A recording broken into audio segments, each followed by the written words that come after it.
Opposition, Kemi Badenoch. Thank you, Mr. Speaker. Why does the Prime Minister think now is the right time to increase the cost of petrol? Prime Minister. Mr. Speaker, we are not increasing the cost of petrol. We're absolutely clear in taking the measures that are necessary to deal with the impact of the conflict in Iran. We're dealing with that with other allies. We're taking the necessary action. But the best thing that we can do, Mr. Speaker, is to work with others to de-escalate the situation. And Mr. Speaker, as I said to the House last week, I took the decision that we should not join the initial US-Israeli offensive against Iran. The Leader of the Opposition attacked me for that decision relentlessly. She said that the UK should have joined the US and Israel in the initial offensive strikes. Mr. Speaker, then yesterday, in the wake of the economic consequences, the Leader of the Opposition totally abandoned her position. She told the BBC, "I never said we should join." She told the BBC, "I haven't said we should have gone in with the United States." That is the mother of all U-turns on the single most important decision a Prime Minister ever has to take, whether to commit the United Kingdom to war or not. Mr. Speaker, I think the mother of all U-turns is him saying that they're not increasing fuel duty. That is news to us because last week the Chancellor stood up and said the fuel duty was going to increase in September. The Prime Minister told us at the start of the year that the cost of living was his #1 priority. So can he explain how a rise in fuel duty helps with the cost of living? Mr. Speaker, fuel duty is frozen. It's going to remain frozen until September. And we will keep the situation under review in light of what's happening in Iran. But, Mr. Speaker,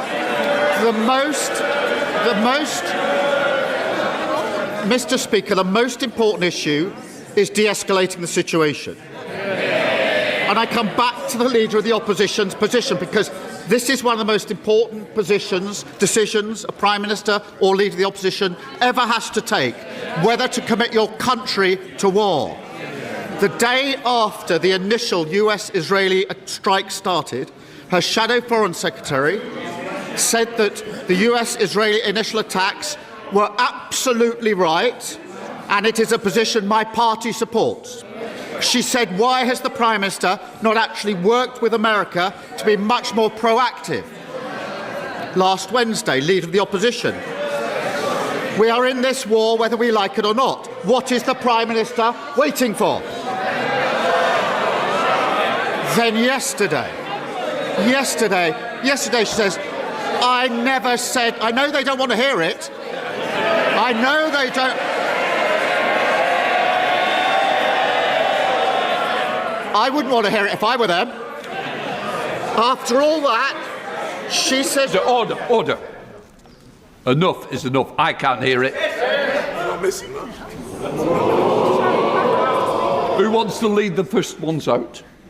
Right, we'll have a little bit more silence. Prime Minister. So after 9 days of saying, join the war, join the war, join the war, yesterday she says, I never said we should join. I haven't said we should go in with the US. I'll tell you what's happened, Mr. Speaker. She and the Reform leader have been spooked because they realise they've jumped into supporting a war without thinking through the consequences. And now she's furiously trying to backpedal. The Prime Minister seems to be asking last week's questions. This week, I'm asking about fuel duty. He has said that he wants to help... Mr. Speaker, he has said that he wants to help with the cost of living. My constituents live in a rural area. They rely on their cars to get to the shops, take their kids to school, see their elderly parents.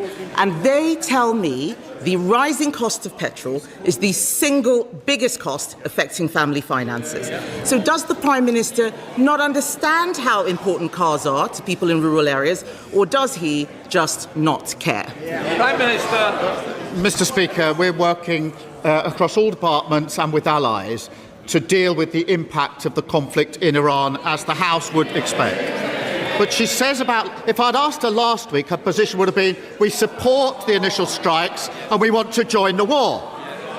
This week she says, we don't want to join the war. I'm sorry, that is a screeching U-turn. And Mr. Speaker, this is it. In this job, you don't get a second shot at making the right call on taking your country to war. If she were Prime Minister, Mr. Speaker, we would be in the war, and she would be coming back to Parliament a week later to say, oh, sorry, I got that one wrong. Order! I'm sorry I'm interrupting you, but unfortunately, we've got to stick to Prime Minister's questions, not opposition questions. Kemi Badenoch. Mr. Speaker, he said if I were Prime Minister, HMS Dragon would have left a week ago. The only time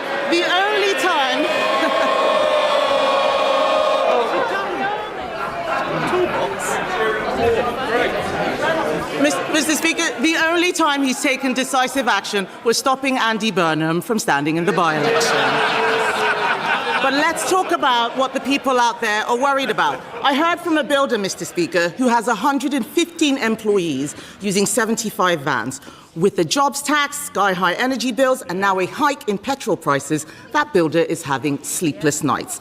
How does the Prime Minister justify a rise in fuel duty to that small business owner and millions more like him up and down the country? Prime Minister. There hasn't been a rise. It is frozen. There isn't going. It is frozen until September. And Mr. Speaker, she mentions the HMS Dragon. Can I first start by thanking the Royal Navy who are serving on HMS Dragon? Can I second say that what's been happening is it's been carefully being loaded with the anti-strike ammunition and capability that it needs. And the Navy and civilians have been working 22-hour shifts in relationship. But in relation to those that are taking the action to defend us, what does she say?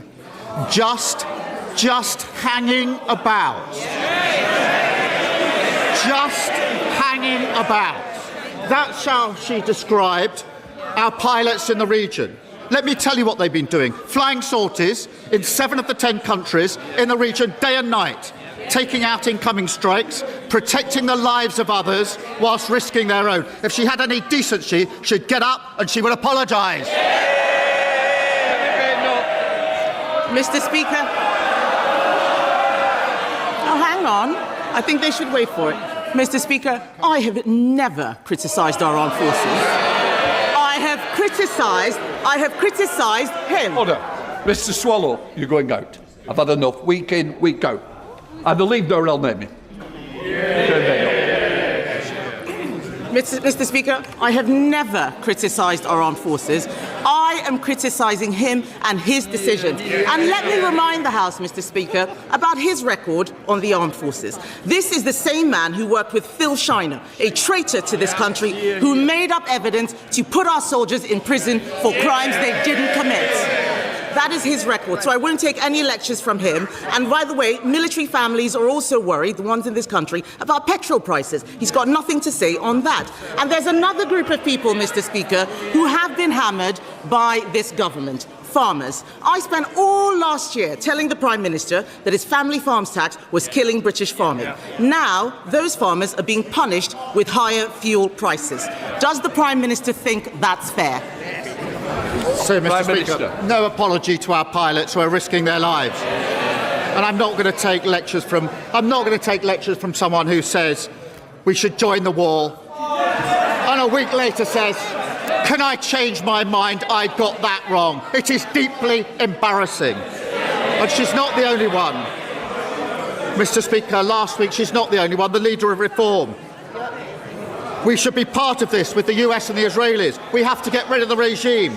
We should do all we can to support the operation. I make that perfectly clear, he said. Until yesterday, screeching U-turn, we shouldn't get ourselves involved in another foreign war. Two parties packed with failed Tories, led by leaders who are not fit to be Prime Minister. Mr. Speaker, he doesn't want to talk about fuel duty because he has got absolutely no answers. The Conservatives are on the side of farmers. We are also on the side of drivers. We froze fuel duty every year from 2011, and in fact, we cut it in 2022 because we care about the cost of living. Labour think drivers are a cash cow. And now, Mr. Speaker, they think that drivers are a cash cow, and now they're hiking fuel duty for the first time in 15 years. Everyone in this house knows the pattern. First, he'll march his backbenchers up the hill. Then they'll be forced to defend fuel duty rises in the local elections. Then there'll be another humiliating U-turn. So why doesn't the Prime Minister just stand up, admit he's got it wrong again, and scrap the fuel duty hike now? Mr. Speaker, in the last 2 weeks, I've made two of the most important decisions a Prime Minister can make. The first is that we should not join the war in Iran. The second is we should protect British lives and the British national interest. The leader of the opposition decided that we should join the war against Iran. A week later, that we should not join the war against Iran and to insult our armed forces. She has utterly disqualified herself from ever becoming Prime Minister. Thankfully, she never will.